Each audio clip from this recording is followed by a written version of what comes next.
So there's been a lot of talk about monuments in the news of late. And I'll tell you what, I'm not going to talk about any of it pertaining to my political views. Instead, I'm going to talk about sports monuments, and I'll give you a very insightful story about an experience I had with one of the particular monuments that I will talk about. So welcome to 954sports.com's YouTube channel. I'm Matt Levine. This week is absolutely flying by, at least for me. Now, it could be moving turtle slow for you. Maybe it's down the middle, whatever. However the rate of speed the week is going, I hope you're having an awesome one thus far. So let's talk about some great sports monuments. There are hundreds of them around the globe. What I'm going to do is give you 5 that I think are just awesome. I'll give you a little bit of background specifically behind those 5. And then I'll talk about 5 that I guess are wild cards, sort of on my bucket list. Just going to do a quick breeze through of those 5. So we've got 10 I'll talk about, and then I'm going to, again, tell you a true story behind one of those statues that struck a chord in yours truly this week. So let's do it. Let's go through the top 5 that I'm going to give you some details on, which I think are just my ultimate top 5, not in any numerical order, just the 5 best ones for personal reasons, like I mentioned a couple of times already, and beyond. So number 1 on the list is of number 42. The great Pat Tillman. Pat Tillman and I went to school together. Can't say I knew him. I did see him around campus. We graduated the same time, same year, 97, at Arizona State University when the Sun Devils had one of their all-time great football teams a chance to win the national championship behind Tillman, who was the MVP of that team. He was an all-everything linebacker, a fantastic player, received all kinds of accolades at ASU. There's a statue of Tillman outside Sun Devil Stadium. There are actually a couple statues of Tillman. Here's the other one. This is outside the Cardinal Stadium, the University of Phoenix Stadium in Glendale. Now, Tillman, part of that amazing ASU squad and a great career at ASU. He was a 7th round pick in the NFL draft in 98. Wound up having a great career. Played a handful of years with the Cardinals. And he had an opportunity to sign for big money when instead he bypassed NFL riches and a chance to move his career from Arizona to St. Louis and play for the Cardinals. In the NFL, he became a safety, undersized linebacker in college. Where, by the way, at ASU, I got to tell you this much, I didn't come close to his GPA. Graduated in 3.5 years, GPA 3.85. I'm not going to even go there. I got my degree, and in the end I did okay, but I wasn't hovering around the perfect 4.0, I'll tell you that much. So a gentleman, a scholar, and a great athlete. Now, when he bypassed riches in the NFL, he and his brother decided to join up and become members of the United States Army. And he became one of the elite Army Rangers. And unfortunately, he was killed in action in April of 2004 in Afghanistan. After an investigation, unfortunately, it was ruled that he was killed by friendly fire. Now, Tillman, I'll show you the statue again. We'll show you the ASU one.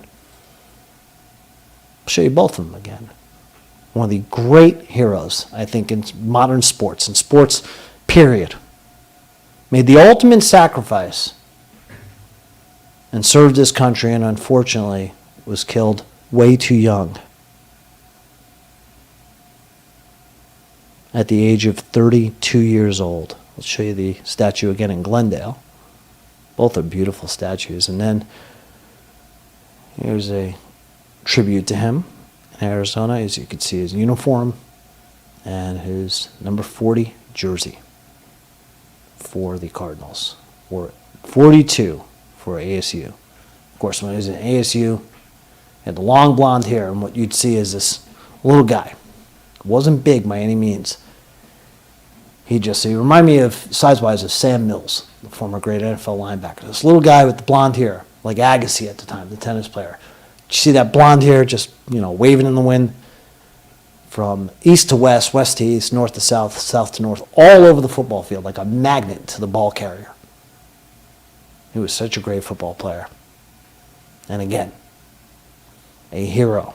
I thank him and all the other troops out there, past, present, in all the branches of the armed forces around the globe and here in the United States.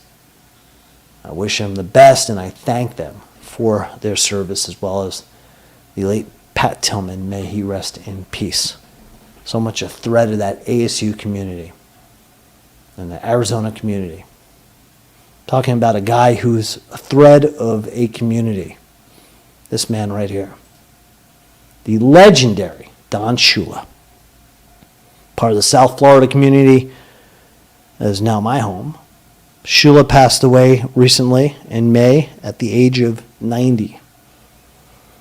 All-time winningest coach in the NFL.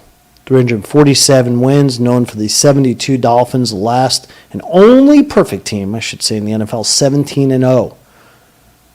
Been challenged a couple of times, right?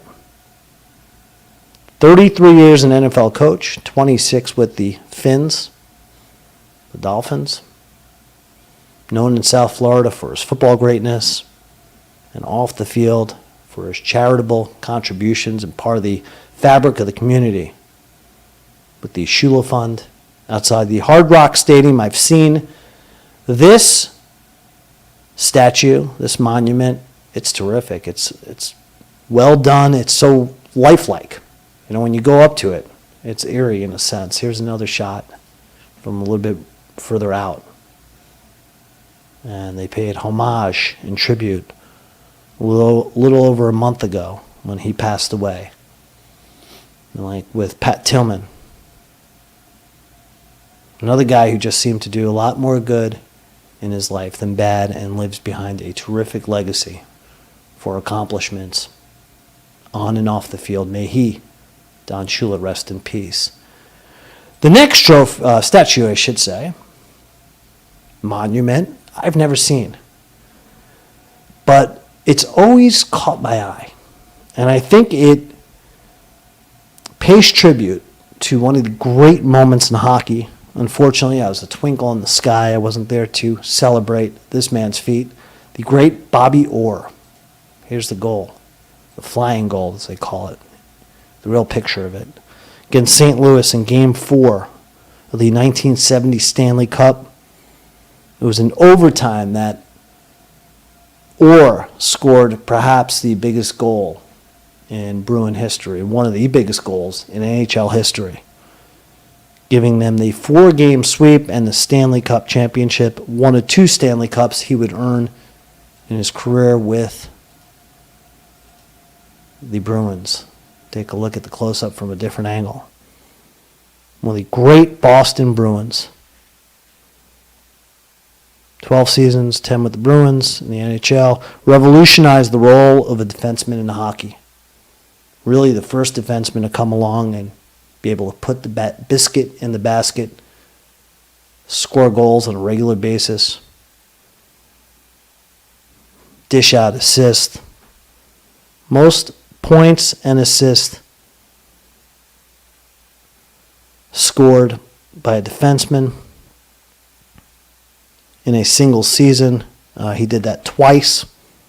Only defenseman to win the Art Ross Trophy, which is the most points and assists. And just an all-time legend for his accomplishments, including the flying goal in 1970. Again, the great Bobby Orr. Now, when it comes to greatness in basketball, right, at least for me, it starts and ends with, who else? His Airness, Michael Jordan. The pride and joy forever of the Chicago Bulls. What an incredible, incredible career he had as a Bull. Don't quite remember him as a Wizard. Who wants to? He's a Bull. 6 championships. Now, when the United Center was renovated, he actually had his statue moved from one end of the other at one time. The accomplishments speak for themselves. The 6 NBA championships. It goes on and on and on. NCAA championship. Olympic gold medalist. Sports Illustrated Sportsman of the Year. College Player of the Year. Scored 50 or more points 17 times, 60 or more 5 times. His career high was 69. I remember that against Cleveland in 1990, January of 1990. Hard to believe it was so long ago. Of course, one of the 50 greatest players in NBA history. And again, for my 2 cents, for what it's worth, the absolute greatest in NBA history. Played in a whole different era. When men were men, Jordan earned his titles, right? Had to get roughed up early on by the Celtics and then really roughed up a little bit later early on by the Bad Boys and then finally taking the Bad Boys out as the Kings of the Mountain. Look at them dunk there. Like great dunkers too. And the Bulls became legendary. Their first three-peat, the unfortunate death of his father. And then he leaves basketball for a time, tries his hand at baseball, something I always respected. Chased a dream, then came back to basketball and nearly lived happily ever after with 3 more titles. He did live happily ever after. You know, a little bit of a cup of coffee there at the end with the Bulls when the tank was kind of, with the Wizards again when the tank was kind of empty. But MJ, again, the GOAT.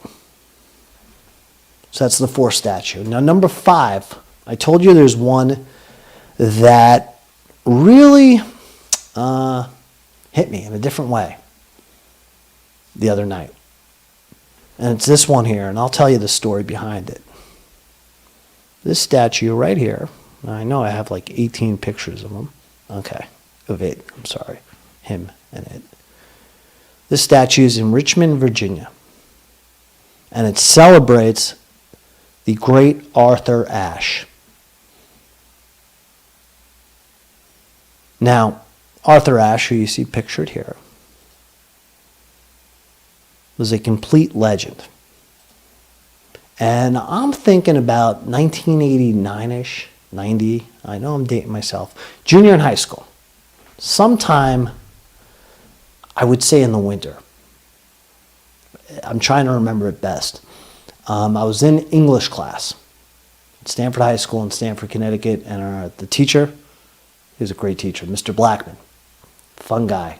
Loved my writing. We walked into class, and I still remember it like yesterday. He said, "Hey, class, I've got a special guest. Get your stuff. We're going to go down to the library."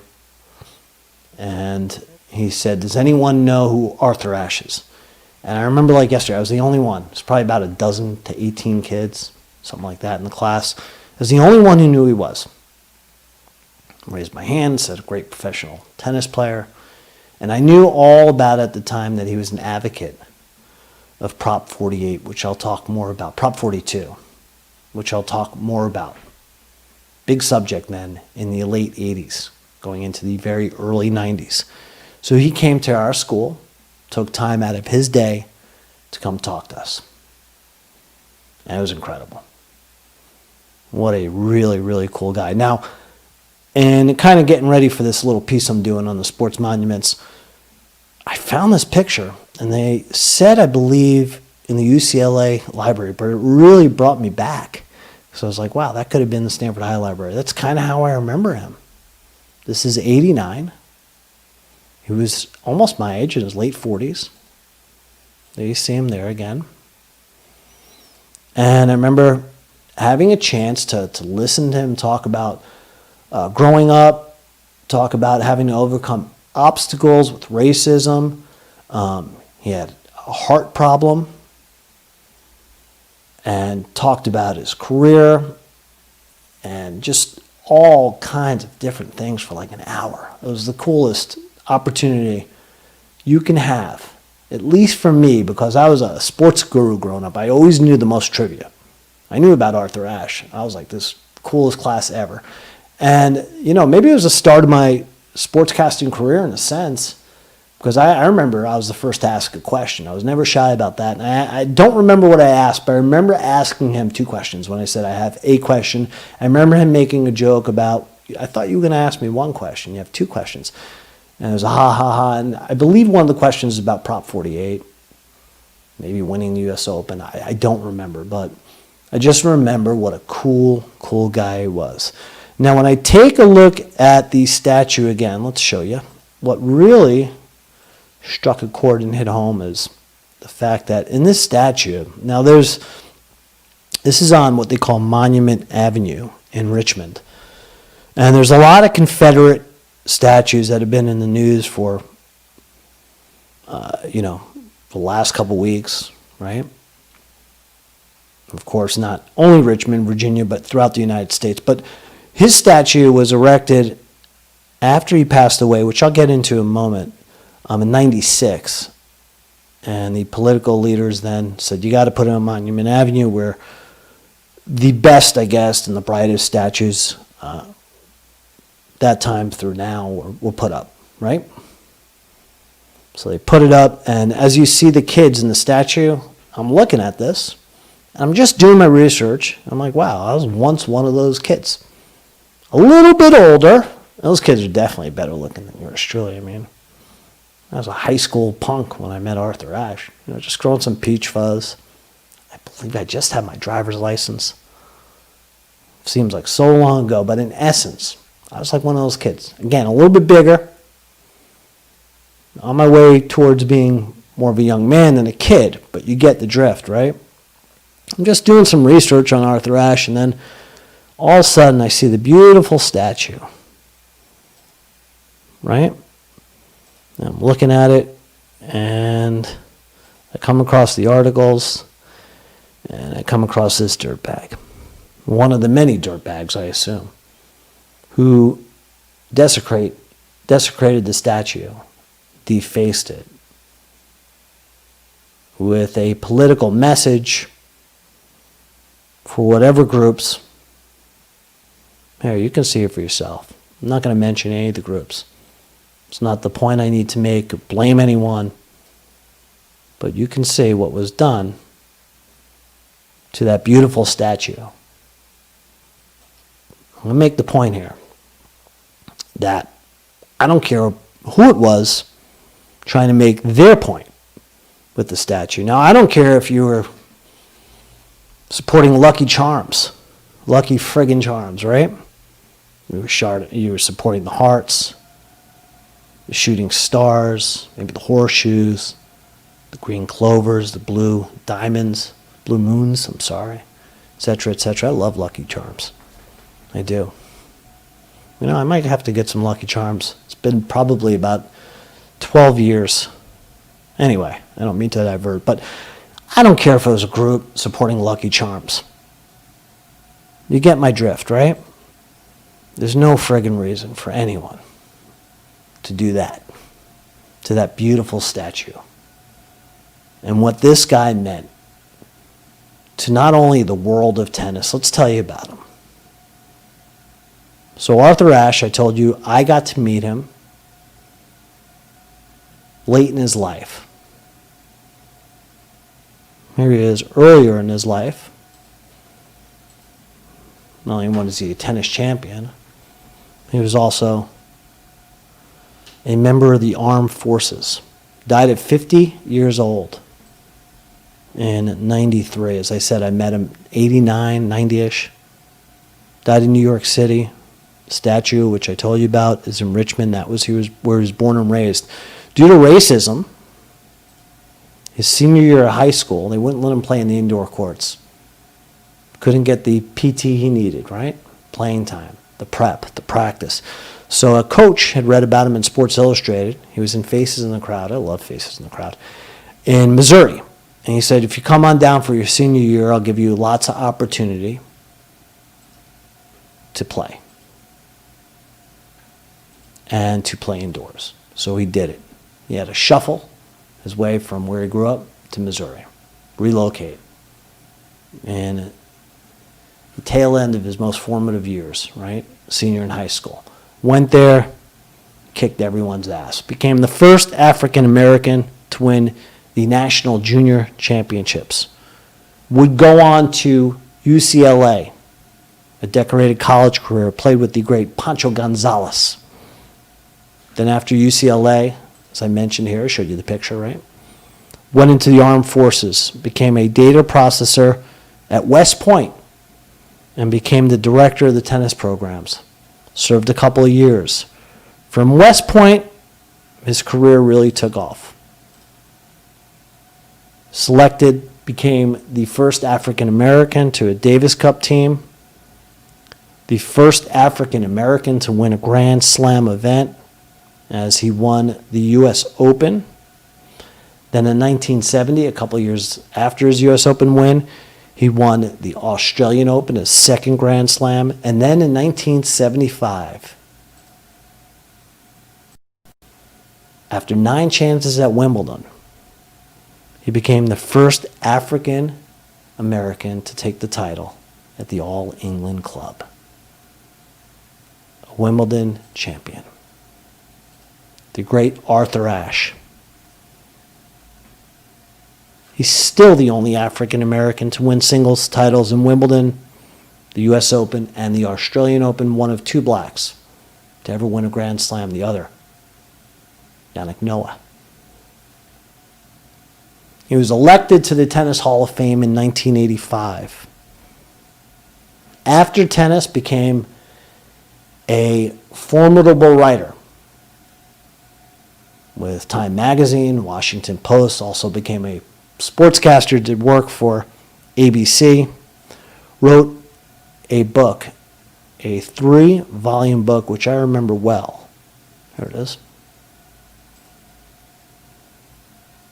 Hard Road to Glory, a history of the African American athlete since 1946. Had his first heart attack when he was 36. Check him out. That groovy sweatsuit there, right? Warm-up suit for the U.S. Davis Cup team.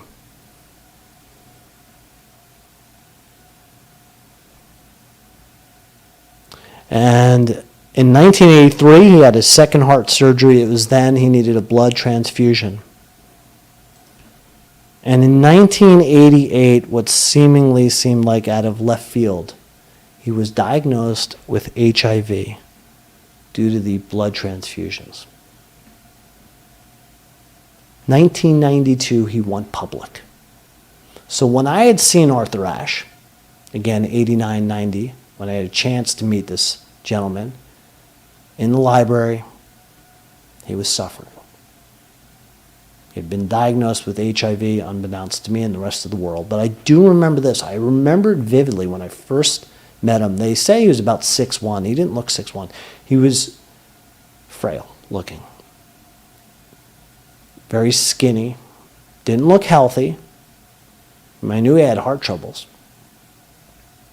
But did not look right. And I remember thinking, wow, I can't believe a little guy like this, so frail, and must have been about 150 pounds at the time.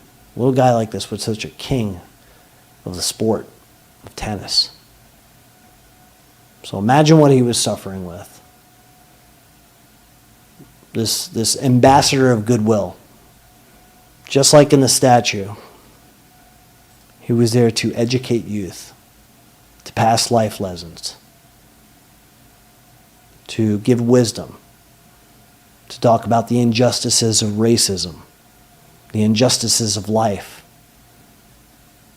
And he was talking about Prop 42 I mentioned Prop 42. You can go research it a little more. It was adopted by the NCAA's Division I schools for implementation of the 90-91 academic year.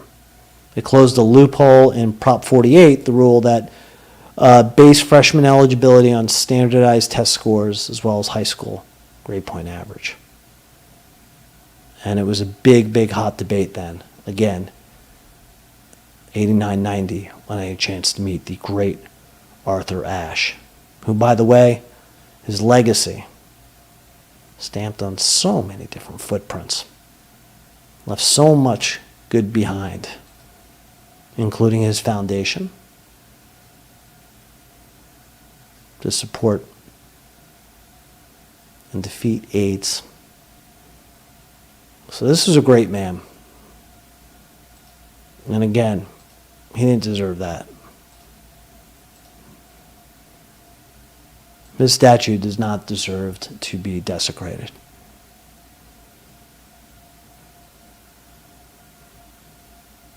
Desecration should be replaced with education. Only an ignorant fool would go out and destroy a monument so precious like this one that celebrates this man's life. So may Arthur Ashe rest in peace. And I hope his statue is cleaned up and preserved for years to come, because there's a lot to learn from Arthur Ashe. He deserved his statue 100%. Great, great Arthur Ashe. Anyway, those are the 5 I wanted to focus on. Now, if I were to give you my wild cards and tell you about some other statues that I'd like to see, okay, well, it's pretty simple for me. Let's tell you about this one. Let's show you this one. Give you a quick snippet. Tell you about it for a sec. The great Chick Hearn. I would say next to Marv Albert and Vince Scully, he's in the top 5. He's a GOAT. I mean, he's right up there. That is just a great monument outside the Staples Center in Los Angeles. That is so cool. Of course, you got Rocky. Who doesn't love Rocky? If you don't think I like Rocky well, you haven't looked over, my right shoulder. Just saying. Love that Rocky statue in Philly. Mr. Padre, the great Tony Gwynn. What a hitter. What a good guy. Beautiful, beautiful statue there in San Diego. And in Titletown, you got the statue there of Vince Lombardi. On my bucket list, I want to see a game in Lambeau one day. That's the plan. And then finally, how cool is this statue here? The Heisman Trophy winners, the University of Florida. You've got Tim Tebow, far left on your screen, Steve Spurrier, Heisman Trophy quarterback and great coach at the University of Florida. Sandwiched between Tebow to the far left again, and then to Spurrier's right, as he's in the middle, is Danny Warfel. So there you have it.